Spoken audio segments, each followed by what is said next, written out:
हाँ तो चलिए शुरू करते हैं न्यूमेरिकल से, ठीक ना। जो न्यूमेरिकल आप लोग ग्रुप में डाले हुए हैं उसी उस न्यूमेरिकल को साथ ही साथ जो और कॉन्सेप्चुअल न्यूमेरिकल्स हैं कुछ मैं उसको और बता दे रहा हूँ। तो देखिए पहला न्यूमेरिकल क्या लिखा गया इसमें। इधर दो माध्यम है, जो पहला माध्यम है इसका रिफ्रैक्टिव इंडेक्स अपवर्तनांक 1 है, दूसरे वाले का क्या है √3, ठीक ना।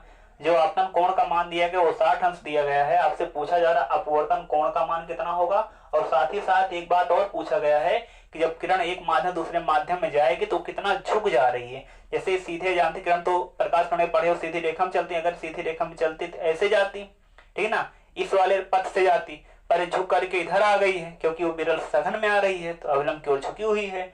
तो कितना एंगल झुक गया, मतलब वो डेल पूछा जा रहा है। डेल का मतलब कितना एंगल झुका हुआ, वही एंगल है, झुकाव कोण आपसे पूछा जा रहा है। इसका मान भी पूछा जा रहा है, इसका मान भी पूछा जा रहा है। तो कैसे सॉल्व करोगे, तो याद रख लो जब आपको आई दिया गया आर निकालना है, एक काम करो, अपवर्तन हो रहा है तो स्नेल का नियम लगा दीजिए, ठीक ना। स्नेल का नियम लगा करके आप इसका आंसर ला सकते हो। तो यहाँ पर लिखोगे स्नेल के नियम अनुसार आपने पढ़ा होगा sine I upon sine R बराबर क्या होता है, बराबर होता 1n2, मतलब कहां से कहां को जा रही, चाहे 1n2 लिखो चाहे लिख दो n2/n1, n2/n1 लिखोगे। अब यहां से अगर आप साइन आर निकालोगे साइन आर बराबर क्या आ जाएगा, साइन आर, इसको यहां भेज लो, इसको यहां भेज लो, तो n1/n2 इंटू साइन आई हो जाएगा। तो सबके वैल्यूज रख दिए जाएंगे, तब मान यहाँ पर मैं रख दे रहा हूँ। n1 का मान 1, n2 जहां किरण जा रही है उसका अपवर्तनांक √3 है, साइन आई का मान 60 अंश, तो साइन 60 अंश हो जाएगा, और साइन 60 अंश का मान √3/2 हो जाएगा। ये इससे कैंसिल आउट हो जाएगा। तो देखो क्या बचा, साइन आर, और साइन आर कितना आ जाएगा 1/2 आ जाएगा। कितने अंश का मान होता है, ये 30 अंश का होता है। तो यहाँ पर साइन 30 अंश रख दोगे, कंपेयर कर लोगे, आर बराबर कितना आ जाएगा 30 अंश हो जाएगा, ठीक ना। तो आपका आर का मान मिल गया, अपवर्तन कोण निकल गया। आपसे अपवर्तन कोण नहीं, एक चीज और ये पूछा गया, ये वाला चीज पूछा गया। तो इसको कैसे निकालोगे, थोड़ा ध्यान से समझिए इस बात को। एक किरण ऐसे आई हुई है, ये वाली रेज जो है अगर वो सीधे आती तो ऐसे आती, तो ये वाला कोण अगर 60 है तो पूरा भी कितना होता, तब 60 होता, क्योंकि शीर्षाभिमुख कोण बराबर होते हैं। पर वो ऐसे ना होकर के थोड़ा बैंड हो गई है, ये चीज हो गई। यही वाला झुकाव से पूछा जा रहा है, इतना झुक गया है, तो यही झुकाव पूछा जा रहा है कितना होगा। तो इतना तो हमें पता ही, अभी इतना ये अविलंब हो गया, यह अपवर्तित किरण हो गया, दोनों के मध्य का कोण अपवर्तन कोण वो क्लियर हो गया, ठीक ना। तो जब हमें ये विचलन कोण निकालना कितना विचलित हुआ है, तो अगर हमें उसको निकालना होगा तो उसके लिए आप क्या करोगे, उसको निकालने के लिए देखिए काम आप कर सकते हो, पूरा जान रहे हो 60 होगा, मतलब ये और ये दोनों मिलकर कितने हो जाएंगे 60, क्योंकि आमने सामने कोण है, दोनों का योग दोनों आपस में इक्वल होंगे। तो यहाँ पर लिख सकते हो आर प्लस डेल बराबर 60 डिग्री। तो डेल बराबर कितना आ जाएगा 60, मतलब यही आपतन कोण, ये क्या है आपतन कोण है, तो इसको आप लिख सकते हो आई, ठीक ना। तो यहाँ आई लिख सकते हो, तो यहाँ पर क्या हो जाएगा आई माइनस आर। तो डेल का मान कितना होगा आई माइनस आर। आप इसको फार्मूले के तौर पर भी याद कर सकते हो, डेल बराबर क्या होता है आई माइनस आर होता है, ठीक ना। लेकिन जब समतल पृष्ठ प्रकाश का अपवर्तन हो रहा होगा, तो समतल पृष्ठ अपवर्तन जब हो रहा होगा और डेल का मान आपको निकालना कितना विचलित हो रही होगी, उस चीज को आप निकालने के लिए आप इस फार्मूले का प्रयोग कर सकते हो आई माइनस आर। तो इसको अगर लगाओगे तो यहाँ डेल बराबर क्या हो जाएगा, आई का मान कितना है 60 डिग्री, आर का मान कितना है 30 डिग्री, दोनों सॉल्व कर लेना, यहाँ से आंसर आ जाएगा डेल बराबर 30 डिग्री। मतलब कि यहाँ से एक आंसर आपका ये हो गया, एक आंसर ये हो गया। यही आपको कहा गया पहले न्यूमेरिकल में, यही दो चीजें आपको ज्ञात करने थे, ठीक ना। तो ये था आपका पहला क्वेश्चन जो मैंने सॉल्व कर दिया, ठीक ना। अब देखते हैं इसी क्रम में दूसरा क्वेश्चन। आप लोग इसको बैक करके फिर देख सकते हो अगर एक बार में नहीं क्लियर हुआ होगा, ठीक ना। बातें वही मैं बताऊंगा, अगर मैं फिर बताऊंगा, ठीक ना, इसलिए आप लोग बैक करके देख सकते हो फिर से। तो चलो देखते हैं दूसरा न्यूमेरिकल क्या है। दूसरे न्यूमेरिकल में जो दूसरा न्यूमेरिकल आप लोग पूछे हो, ठीक ना, वो दूसरा न्यूमेरिकल ये है कि एक अपवर्तक पृष्ठ इस प्रकार से है, ठीक ना, गोलीय अपवर्तक पृष्ठ है, और ये इसका सेंटर है, ये इसका सेंटर हो गया, वक्रता केंद्र इसका हो गया सी, ठीक ना। और यहाँ पर एक रेज आकर के इस प्रकार से इंसिडेंट की गई है, यहाँ पर ये वाला एंगल आपको दिया गया, ये इतना एंगल दिया गया 30 डिग्री का है, ठीक ना। ये दिया गया 30 डिग्री का है। इसका अपवर्तनांक जहां से रेज जा रही है उसका अपवर्तनांक 1 दिया गया है। ये एयर बताया गया, ये वाला एयर है और जिस मीडियम में जा रही कोई मीडियम है, कोई माध्यम है जिसका अपवर्तनांक बताया गया कितना है n2 मतलब √3। वही क्वेश्चन है, केवल गोलीय सरफेस के लिए हो गया, ठीक है ना। अब यहाँ ऐसे गई हुई है, इसका अपवर्तनांक मैं यहाँ लिख दे रहा हूँ, मीडियम है, इसका अपवर्तनांक n2 और लिख देता हूँ √3, इतना दिया गया है। आपसे पूछा जा रहा है यहाँ पर एक एंगल दिया गया, यहाँ से रेज ऐसे सीधी आई हुई यहाँ तक, ठीक है ना, उसके बाद यहाँ से बिखर गई है, यहाँ ऐसे निकली हुई है, ठीक है ना, यहाँ से इस प्रकार से निकली हुई है और यहाँ पर आप अभी मैं फिगर समझा दूंगा, देख लीजिए। पहले फिगर जो बनाया गया न्यूमेरिकल में वो मैं बना रहा हूँ अभी, ठीक है ना। आपसे यही एंगल पूछा जा रहा है, ये वाला एंगल ई है और ये वाला एंगल 30 डिग्री है। पूछ रहा फाइंड द वैल्यू ऑफ ई, यही क्वेश्चन में कहा गया है फाइंड द वैल्यू ऑफ ई। जो ई है इसका मान क्या होगा, यही आपसे पूछा गया है, ठीक है ना। ई का मान आपसे पूछा गया कितना होगा, तो देख लेते हैं ई का मान क्या होगा। ये न्यूमेरिकल जो आप लोग दिए थे वही मैं लिख कर लाया हूं, वही आपको मैं आज बता रहा हूं, ठीक है ना। तो देखते हैं इसका मान कैसे निकाला जाएगा। तो आप एक काम कर सकते हो, देखिए ध्यान से, ये गोलीय पृष्ठ है और जो गोलीय पृष्ठ होता है आपको याद होना चाहिए चीज, गोलीय पृष्ठ में जो ये वक्रता केंद्र होता है ये सी, ठीक है ना, वक्रता केंद्र हो गया सी। अब जैसे वक्रता केंद्र से जो भी लाइन खींचते हैं उससे आप क्या बोलते हो, अभिलंब। तो ये लाइन जो इसमें खींची गई क्या कहलाएगी, अभिलंब कहलाएगी, ठीक है ना। ये गोलीय पृष्ठ हो गया, इसके वक्रता केंद्र से जो भी लाइन खींचते हो उन सभी लाइन को आप क्या नाम दोगे, अभिलंब नाम दोगे। जहां पर किरणें आपतित हो रही, जैसे ये वाली किरण यहाँ पर आपतित हुई है तो ये आपका अभिलंब हो गया और ये क्या होगी, आपतित किरण हो गई।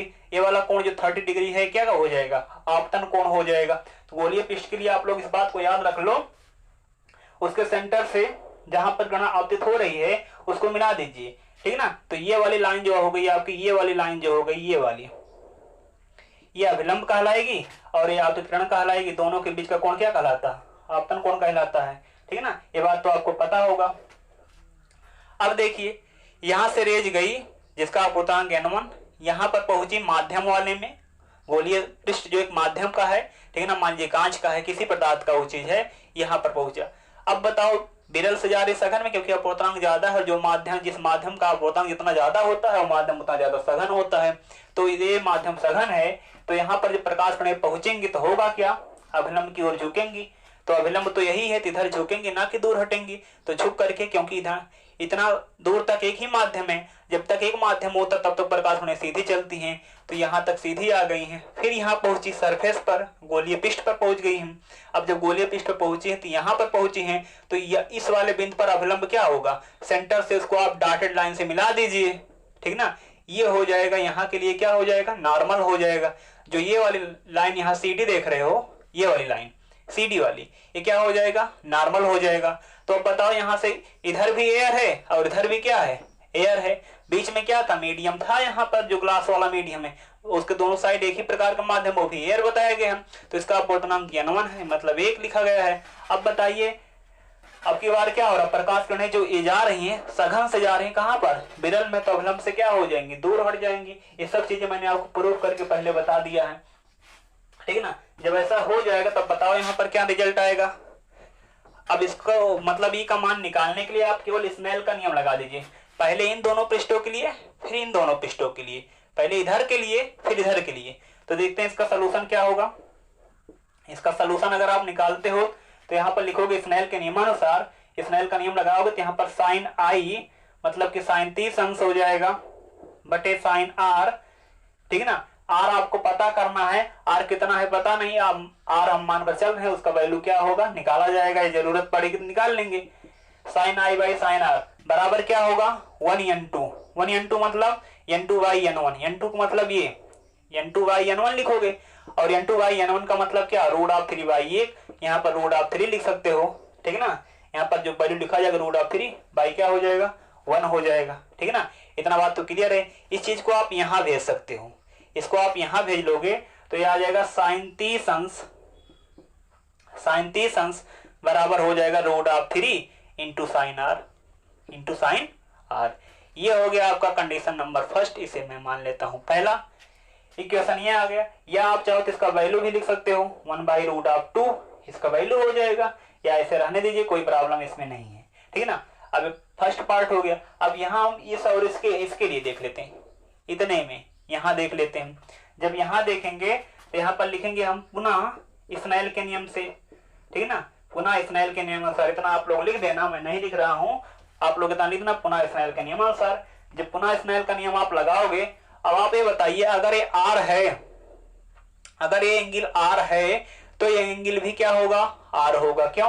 क्योंकि फिगर में देखिए ये वाला जो ट्राइंगल बना हुआ है, यहां से अगर हम इसे ये नाम दें, यहां पर नाम दे देते हैं बी, तो ए बी सी देख रहे हो ट्राइंगल बना हुआ ए है, यहां पर यहाँ बी है और यहाँ पर क्या है, सी है। ऐसे ट्राइंगल बना हुआ है, ऐसे ट्राइंगल बना हुआ है। ये सेंटर है और सेंटर से जब ये परिध पर गई है, ये भी परिधीय बिंदु है, ये भी परिधीय बिंदु है, तो सेंटर से परिध तक की दूरी त्रिज्या, तो ये भी आर, ये भी आर। एक त्रिभुज की दो भुजाएं बराबर, बराबर भुजा के समूह कोण बराबर, तो इसके सामने ये कोण, इसके सामने ये कोण, इसलिए दोनों कोण बराबर होंगे। अगर ये कोण आर माने होते, कोण भी क्या हो जाएगा, आर हो जाएगा।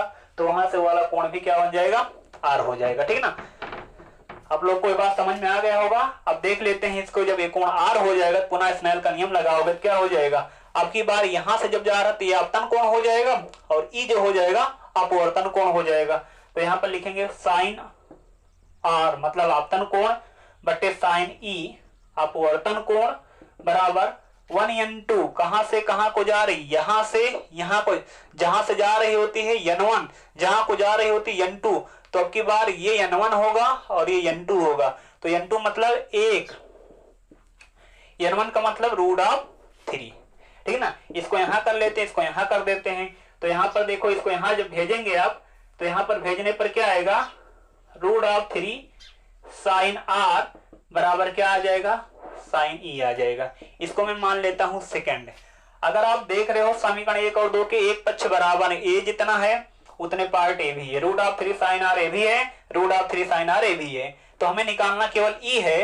तो अगर एक पक्ष बराबर है, इसका मतलब दोनों, दूसरा पक्ष भी बराबर होगा, तभी ये दोनों इक्वेशन जो होंगे सेटिस्फाइड हो पाएंगे, संतुष्ट तभी हो पाएंगे, क्योंकि दोनों के पक्ष बराबर हैं। आप लोग पढ़े होंगे कंसेप्ट, अगर a = b होता है और b = c होता है, तो आप लोग दोनों का जो कंक्लूजन निकालते हो b = c निकालते हो, दोनों का कंक्लूजन निकालते हो a = c निकालते हो, ठीक है ना। तो वही चीज यहाँ पर है, a = b है, b = c है, तो इसका मतलब a = c होगा। वही चीज यहाँ पर आपको पढ़ लेना है, ठीक है ना।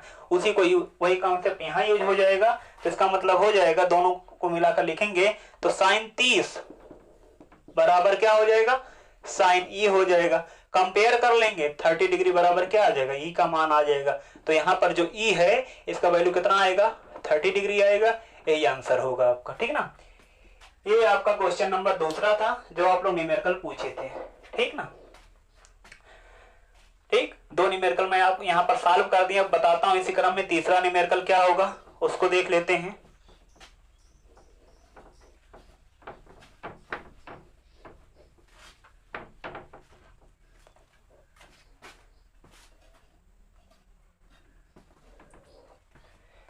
देखिए तीसरा न्यूमेरिकल ये है कि आप लोग से जो तीसरा न्यूमेरिकल पूछा गया उसको मैं बता रहा हूं। देखिए वो न्यूमेरिकल है क्या।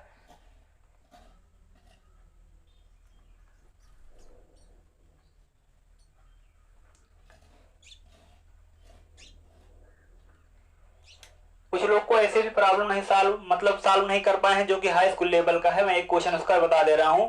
इसमें कहा गया कांच और जल के अपवर्तनांक वायु के सापेक्ष, कांच का कहा गया है और जल का, ठीक है ना।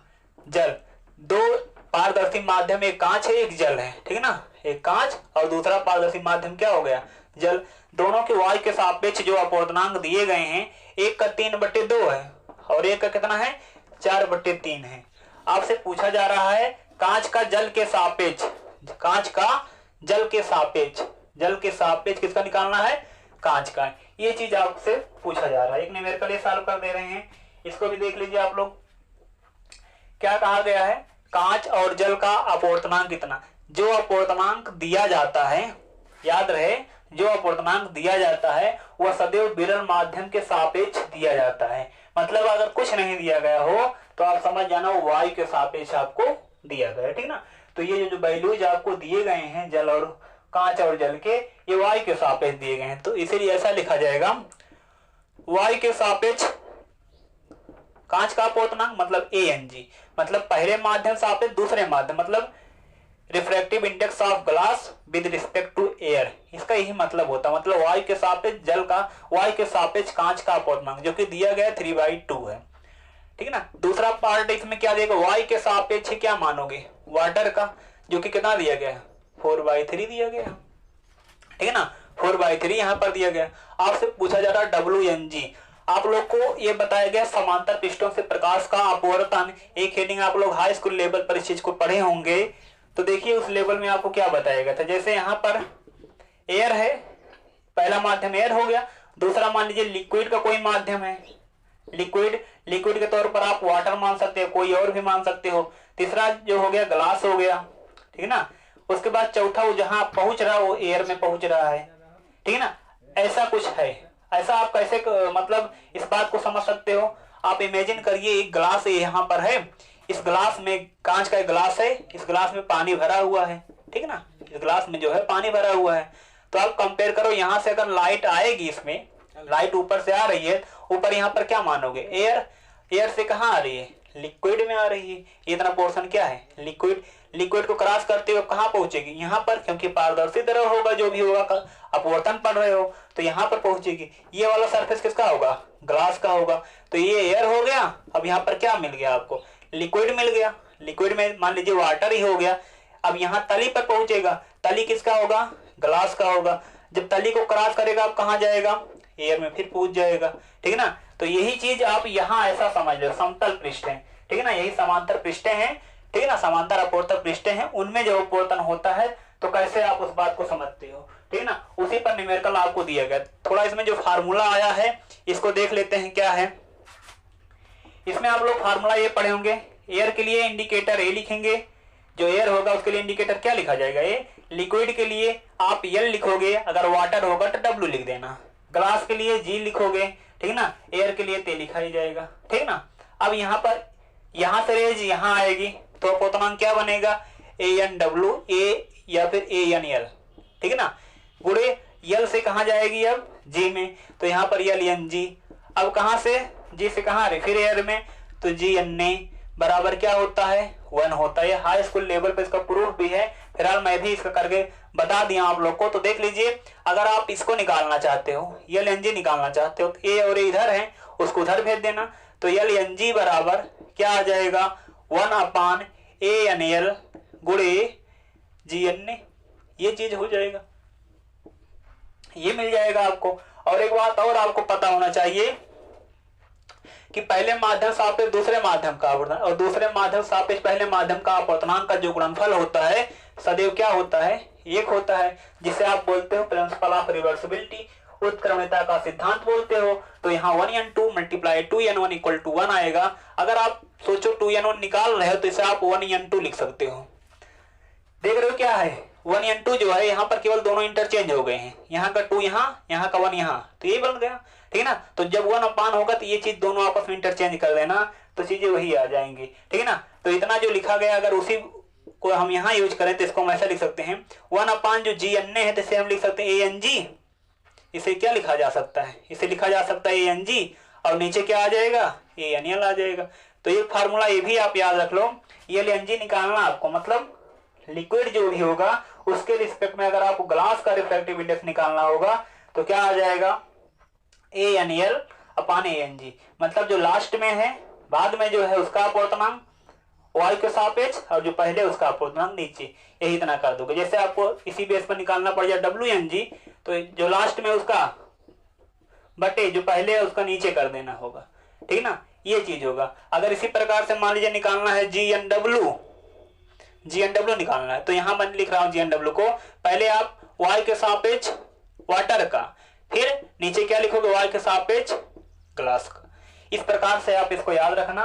और अगर आप यहाँ लिखे हो ए एन जी लिखे हो तो इसी को आप लिख सकते हो 1/, लिखोगे तो यहाँ इसको कर देना, यहाँ इसको कर देना, तो 1/, जी एन ए। ये इतना बात आपको समझ में आना चाहिए, हाई स्कूल लेवल के सब फार्मूले हैं, ठीक ना। अब इसी का यूज करके न्यूमेरिकल सॉल्व कर लिया जाएगा। तो देखते हैं न्यूमेरिकल कैसे सॉल्व होगा। जब इसका यूज करके न्यूमेरिकल सॉल्व करो कितना मिल जाएगा आपको, ये पता है। आपसे पूछा क्या जा रहा है, WNG पूछा जा रहा है। अब मैं सीधा फार्मूला लगा दे रहा हूं, सोल्यूशन कर रहा हूं इसका।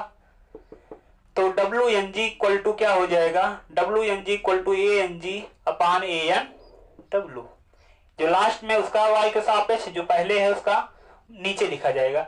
अब ANG कितना है, मतलब y के सापेक्ष ग्लास का अपवर्तनांक कितना दिया गया है, 3/2। ये वैल्यू याद भी रख लो, ठीक ना। y के सापेक्ष इसका कितना होता है, वाटर का 4/3। ये ऊपर जाएगा नीचे हो जाएगा, कुल मिलाकर के हो जाएगा 9/8, ठीक ना। यही क्या हो जाएगा, WNG हो जाएगा। यही WNG का मान हो गया। अगर मान लीजिए आपसे पूछा गया होता GNW पूछा गया होता, तो GNW मतलब 1/WNG, उल्टा कर देते WNG हो जाता। तो यहाँ पर 1/WNG मतलब क्या, 9/8। तो उल्टा हो जाएगा, कितना आ जाएगा, 8/9 आ जाएगा। तो रिजल्ट कितना आ जाएगा इसका, 8/9 आ जाएगा, ठीक ना। इस प्रकार से इस टाइप के न्यूमेरिकल को आप सॉल्व करोगे, ठीक। ये 3 न्यूमेरिकल्स हो गए हैं। अब इसी क्रम में देख लेते हैं और न्यूमेरिकल जो आप लोग पूछे हुए हो उसको मैं बता देता हूं। आप बैक करके वीडियो देख लेना, अच्छी तरह से क्लियर हो जाएगा। इतने बेसिक आपको पहले बताया गया है और आज भी मैं बेसिक बता करके ही न्यूमेरिकल सॉल्व कर रहा हूं, ठीक ना। तो देखते हैं चौथा न्यूमेरिकल क्या है। चौथा न्यूमेरिकल जो आप लोग पूछे हुए हो वो क्या है उसको मैं बता रहा हूं। देखिए इसमें ये पूछा गया है कि यदि जल का अपवर्तनांक 4/3 हो, ठीक ना। एक न्यूमेरिकल ये है, जल का अपवर्तनांक 4/3। तो किसके सापेक्ष लिखोगे, y के सापेक्ष। तो y के सापेक्ष जल का अपवर्तनांक मिल गया आपको 4/3 है, ठीक ना। और प्रकाश का निर्वात में वेग बताया गया, इतना हो गया। निर्वात में वेग तो पता है, c 3.0 × 10⁸ मीटर पर सेकंड। ये बताया गया निर्वात में प्रकाश का वेग इतना है। इसके बाद बताया गया है जल में प्रकाश 50 सेंटीमीटर कितनी दूरी चलना है, d जो चलना है 50 सेंटीमीटर। 50 सेंटीमीटर अगर वो जल में चले तो कितना समय लेगी, ठीक ना। तो लगने वाला समय आपसे पूछा जा रहा है, यहाँ पर टाइम आपसे पूछा गया है। क्वेश्चन पहले आप समझ लीजिए क्या बताया गया है, कि बताया गया है y के सापेक्ष जल का अपवर्तनांक 4/3 है और निर्वात में प्रकाश का वेग इतना है 3.0 × 10⁸ मीटर पर सेकंड। ये कहा जा रहा है कि जब वह प्रकाश जो होता है जिसका निर्वात में वेग इतना है, जब वह जल में पहुंचता है, ठीक ना, जल में जब पहुंचता है, जानते हो जल में पहुंचेगा तो चाल बदलेगी, क्योंकि अपवर्तन होगा, अपवर्तन से चाल बदलता है, तरंगदैर्घ्य बदलता है, तो उसकी चाल बदलेगी, तरंगदैर्घ्य बदलेगा। तो अगर चाल तरंगदैर्घ्य बदलेगी तो जो ही चाल उसका होगा उस चाल से अगर वो 50 सेंटीमीटर की दूरी कवर करे, 50 सेंटीमीटर दूरी कवर करे तो कितना टाइम लगेगा, यही आपसे पूछा जा रहा है। तो पहला आपका जो पहला उद्देश्य होना चाहिए, प्राइमरी पर्पस जो होना चाहिए इस प्रॉब्लम को सॉल्व करने के लिए, वो ये होना चाहिए, पहले आप स्पीड निकाल लीजिए लाइट की इन वाटर, मतलब वाटर में ही दूरी तय किया है उसने, तो वाटर में स्पीड कैसे निकालोगे। तो आप लोग ये पढ़े होंगे, आपको पहले बताया गया है ANW जो ये लिखा गया है, जैसे आप लोग पढ़े होंगे 1N2 बराबर पढ़े होंगे V1/V2, या फिर λ1/λ2, या फिर N2/N1, यही चीज तो पढ़े हो इसको। तो आपको बताया कि स्नेल के नियम में बातें। तो उसी प्रकार से ANW को अगर हम लिखना चाहें तो हम लिखेंगे VA, ठीक है ना। यहाँ लिख सकते हैं क्या, VA, और नीचे क्या लिख सकते हैं, VW। मतलब ANW का यही मतलब VA/VW। इसका मतलब क्या हो गया, प्रकाश की चाल कहां पर, एयर में। इसका मतलब क्या, प्रकाश की चाल कहां पर, वाटर में। तो हमें ये वाटर में निकालना, पहले हम वाटर निकालेंगे तो क्या होगा, VW बराबर क्या होगा, VA/ क्या, ANW हो जाएगा। तो VA एयर में जो प्रकाश की चाल होती है लगभग वही निर्वात में भी होती है, इसलिए इसका वैल्यू यही रख लिया जाएगा। तो 3.0 दोनों के न्यूमेरिकल लगभग बराबर होते हैं, ठीक ना। जितना एयर में होता है लगभग उतनी चीज कहाँ होता है, निर्वात में भी होता है। तो यहाँ 10⁸ मीटर पर सेकंड हो जाएगा। और यहाँ ANW का मान कितना, y के सापेक्ष जल का अपवर्तनांक कितना है, 4/3 है। तो यहाँ वाला 3 यहाँ पहुंचेगा तो 9/4 हो जाएगा। 9/4 का मतलब 2.25 ना। 9 अगर 4 करोगे, सॉल्व करो, कितना आ जाएगा, 2.25 आ जाएगा। तो या ऐसा भी लिख सकते हो, 9/4 लिख देना, × 10⁸ मीटर पर सेकंड। ये हो गई चाल। ठीक है ना। ये तो वाटर में चाल आ गई। जब वाटर में चाल आपने निकाल रखा, अब दूरी कितना है, दूरी कितना कवर करनी है वाटर में, 50 सेंटीमीटर। देखो ये चाल मीटर पर सेकंड है, सेंटीमीटर में, इसलिए मीटर में कन्वर्ट करेंगे तो 100 से हम भाग करा दिए, अभी मीटर में आ गया, कैंसिल कर दिया, हाफ आ जाएगा, हाफ आधा मीटर हो गया। तो दूरी पता चल गया, ये पता चल गया। आपने फार्मूला पढ़ा होगा कि चाल बराबर होता क्या है, दूरी बटे समय। तो आपको निकालना क्या, समय। तो यहाँ समय जाएगा, चाल यहाँ आ जाएगा, तो समय बराबर क्या आ जाएगा, इसलिए टाइम बराबर हो जाएगा डिस्टेंस, ठीक ना, दूरी बटे चाल, VW। ये तो होगा दूरी बटे चाल। दूरी का मान कितना है, आधा, ये हो गया, दूरी हो गया आधा मीटर। चाल कितना है, ये चीज लिखा गया यहाँ पर, ठीक है ना। यहाँ पर लिखोगे आप चाल, यहाँ पर 9/4 गुणे 10 घाते क्या लिखा जाएगा, 8। और इतना दूरी किस में आएगा, दूरी इतना जो टाइम आएगा, और ये टाइम जो आएगा किस में आ जाएगा, सेकंड में आ जाएगा। ये कैंसिल कर दिए तो अब 2/9 आ जाएगा। यहाँ पर इसका मैं सोल्यूशन यहाँ कर दे रहा हूँ, या यहीं पर देखिए लिख दे रहा हूँ, यहाँ पर सॉल्व कर देता हूँ। तो जब यहाँ पर आप इसका आंसर लिखोगे तो यहाँ पर टाइम जो आएगा आपका कितना आ जाएगा, 2/9 गुणे 10 घाते कितना होगा, -8 सेकेंड। 2/9 गुणे 10 घाते -8 सेकेंड। चाहे ये आंसर लिख दीजिए, अगर ऑब्जेक्टिव क्वेश्चन है तो इसको मान लीजिए ऑप्शन में नहीं है तो इसे सॉल्व करना पड़ जाएगा आपको। तो 2/9 का मतलब इसको आप इससे भाग कराओगे तो 0.2 आएगा, 0.2 आएगा। और 2 तो बार बार होता ही जाएगा, ठीक है ना। ये क्या है, मतलब अनंत टाइम तक जाएगा ये चीज, क्योंकि ये एक ऐसी मतलब परमेय संख्या है ये चीज। तो 2 यहाँ पर 2/9 मतलब 0.2 ऐसे आता जाएगा। तो मैं मान लीजिए मैं 2-3 अंक तक लिख देता हूँ, गुणे 10 घाते क्या लिख देता हूँ, -8, इतना सेकंड हो गया। अगर आप इसको लिखना चाहो, ठीक है ना, इसको लिखना चाहो तो इसका जो वैल्यू लिखा जाएगा t का मान, तो अगर यहाँ से देखो -8 है, अगर 2 हम मतलब 100 से भाग करा दे, 2 घात कम कर दे, यहाँ पर जहां तक जब दशमलव दाएं जाता है घात बढ़ती है तो 22.2 लिखा जाएगा और 10 घाते -6 हो जाएगा, ठीक है ना, -6 हो जाएगा, इतना सेकंड हो जाएगा। हो सकता है ऑप्शन में ना हो, 3 अंक तक लिया गया हो, 3 अंक तक जब लिया जाएगा तब यहाँ पर हो जाएगा 222 गुणे 10 घाते कितना आ जाएगा, -5 सेकंड आ जाएगा। ये भी आंसर हो जाएगा, क्योंकि 2 बार बार रहेगा, 0.2 रहेगा, लेकिन उसको लिखेंगे बहुत छोटी क्वांटिटी है, बस इतने से काम चलेगा इसका। तो ये भी आंसर हो सकता है, ये भी आंसर हो सकता है, ये वाला पार्ट जो लिखा गया है ये भी आंसर हो सकता है, और ये भी आंसर हो सकता है। ये डिपेंड करता है ऑप्शन कैसा दिया गया है, ठीक है ना। तो चाहे जो भी दिया गया होगा आप उससे आंसर को मैच करा सकते हो और देख सकते हो, ठीक है ना। ये न्यूमेरिकल मैं बता दिया हूँ, आप लोग इसको अच्छी तरह से अब समझ लीजिएगा, ठीक ना। इसके बाद देखिए बता रहा हूं चौथा न्यूमेरिकल जो होगा,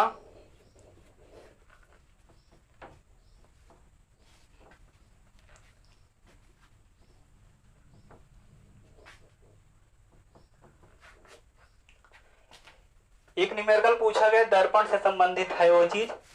दर्पण में ये बताया गया कि एक अवतल, न्यूमेरिकल में ये था कि एक अवतल दर्पण है, ठीक है ना, एक अवतल दर्पण है, तो एक अवतल दर्पण मैंने ये बना दिया, ठीक ना। एक अवतल दर्पण है, ऐसे अवतल दर्पण हो गया। कहा गया उस अवतल दर्पण की जो अवतल दर्पण इसकी फोकस दूरी बताया गया कितना है, f इसकी फोकस दूरी है, इसकी फोकस दूरी क्या हो गई, f बताया गया है। और कहा गया एक वस्तु जो है 2f दूरी पर स्थित है, f उसकी फोकस दूरी है और 2f दूरी पर वस्तु स्थित है। मतलब ये ध्रुव मान लीजिए, ध्रुव से यहाँ तक की दूरी जो मुख्य फोकस होगा वही दूरी क्या कहलाएगी, फोकस दूरी। यही दूरी क्या होगा, f होगा, यही फोकस दूरी होता है, ध्रुव से लेकर मुख्य फोकस तक की दूरी। इसके दुगने दूरी पर यहाँ से लेकर यहाँ मान लीजिए कहीं पर कोई पॉइंट होगा, उसी मान लीजिए, ठीक है ना। क्योंकि आप पढ़े हो 2f क्या होता, r होता, r क्या होती है, वक्रता त्रिज्या होती है। वक्रता त्रिज्या मतलब ध्रुव से लेकर के वक्रता केंद्र तक की, ये इतने दूरी पर वस्तु स्थित है, यहाँ पर वस्तु स्थित है, यहाँ पर वस्तु स्थित, मान लीजिए वस्तु o डैश है, ठीक है ना। पूछा जा रहा है इसका प्रतिबिंब, जो वस्तु o डैश है इसका प्रतिबिंब कहाँ बनेगा, मतलब भी पूछा गया है, प्रतिबिंब कहाँ बनेगा, इसका रेखीय आवर्धन यम क्या होगा, ये 2 चीजें आपसे पूछा जा रहा है, ठीक है ना। प्रतिबिंब कहाँ पर बनेगा, किस प्रकृति का होगा, ठीक है ना, ये सब बातें पूछे गए हैं। और उसका मैग्निफिकेशन पूछा गया, लीनियर मैग्निफिकेशन पूछा गया है। तो थोड़ा इसको सॉल्व कर लेते हैं। आपको मैंने 6 कॉन्सेप्ट बताया था कि वस्तु की अलग अलग स्थितियां जो बताए गए थे। अवतल दर्पण द्वारा प्रतिबिंब का बनना, जब वस्तु अनंत पर होता है, अनंत वक्रता केंद्र के बीच होता है, वक्रता केंद्र पर होता है, वक्रता केंद्र मुख्य फोकस के बीच होता है, मुख्य फोकस पर होता है, मुख्य फोकस और ध्रुव के बीच होता है। ये 6 केसेज बताए गए हैं। उन 6 केसेज में से तीसरा केस यही होता है जब वस्तु कहां पर होता है, वक्रता केंद्र पर होता है। और आप लोग पढ़े होंगे जब वस्तु वक्रता केंद्र पर होता है तो यहाँ से जब इसका किरण आलेख खींचते हो तो किरण पैरेलल गुजारते हो और मुख्य फोकस से पास आउट होता है, तो यहाँ से गुजर गया, मुख्य फोकस से निकल जाता है। दूसरी रेज मुख्य फोकस से जब गुजारते हैं तो ये चीज यहाँ से आता है और यहीं पर आकर के काटता है, इसी के जस्ट नीचे काटता है, जहां पर ऑब्जेक्ट उसी के जस्ट नीचे जो होता है उसका इमेज, ऊपर वाली किरण नीचे आएगी तो आई डैश नीचे आ जाएगा, यहाँ पर आई मान लेते हो आप, ठीक ना। इस प्रकार से इसका इमेज बन जाता है। और आप पढ़े हुए कि जब वही जहां पर ऑब्जेक्ट रखा गया है उसी के जस्ट नीचे बन रहा होगा तो दूरी इसकी भी तो 2f होगी, क्योंकि दूरी कितनी है, 2f है, तो इसका मतलब 2f दूरी पर उसका क्या बन जाएगा, इमेज बन जाएगा। तो इमेज में जो भी आएगा वो भी कितना आएगा, 2f दूरी पर उसका इमेज बनेगा। और जानते हो इस पोजीशन में जो इमेज बनता है उस इमेज की प्रकृति कैसी होती है, वास्तविक होती है। और जब वास्तविक प्रतिबिंब है तो वास्तविक प्रतिबिंब होगा क्या बनेगा, उल्टा बनेगा, ठीक है ना। और आकार में क्या होता है, जितना बड़ा वस्तु होता है उतना बड़ा प्रतिबिंब होता है, क्योंकि वक्रता केंद्र पर स्थिति है। तो यहाँ पर आकार में क्या होगा, बराबर होगा। ये तो इमेज के बारे में इंफॉर्मेशन हो गया, वास्तविक होगा, उल्टा होगा, आकार में बराबर होगा, भी जो होगा फोकस दूरी उत्तर दर्पण के फोकस अवतल दर्पण के फोकस दूरी के दोगुने के बराबर होगा। इसका लीनियर मैग्निफिकेशन निकाल लेते हैं। लीनियर मैग्निफिकेशन जब यम निकालेंगे तो यम बराबर आपने पढ़ा होगा -v/u, -v/u।